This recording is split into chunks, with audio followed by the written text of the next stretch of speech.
स्मृति की रेखाएं बाय महादेवी वर्मा। हम इसका पहला रेखा चित्र पढ़ रहे हैं। भक्तिन।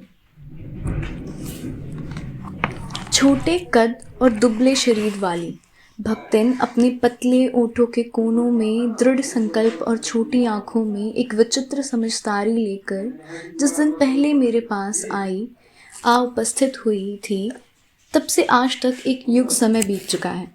पर अब कोई जिज्ञासु उससे इस संबंध में प्रश्न कर बैठता है तो वो पलकों को आधी पुतलियों तक गिराकर और चिंतन की मुद्रा में ठुड्डी को कुछ ऊपर उठाकर विश्वास भरे कंठ से उत्तर देती है, तुम पचे का काका बताई, इहे 50 बरस से संग रहित हैं। इस हिसाब से मैं 75 की ठहरती हूँ और वह 100 वर्ष की आयु भी पार कर जाती है। इसका भक्तन को पता नहीं।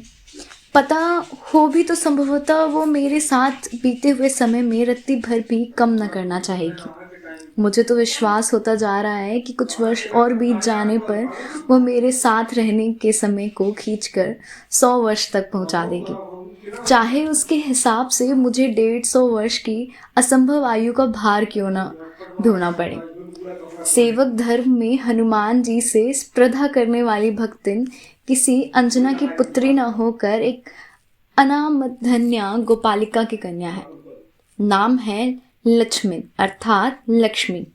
पर जैसे मेरे नाम की विशालता मेरे लिए दुर्वाह है, वैसे ही लक्ष्मी की समृद्धि भक्तिन के कपाल की कुंचित रेखाओं में नहीं बन सकी।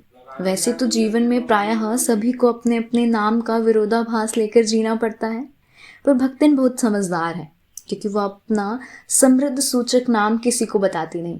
केवल जब नौकरी की खोज में आई थी, तब ईमानदारी का परिचय देने के लिए उसने शेष इतिवृत्त के साथ यह भी बता दिया, पर इस प्रार्थना के साथ कि मैं कभी नाम का उपयोग न करूं।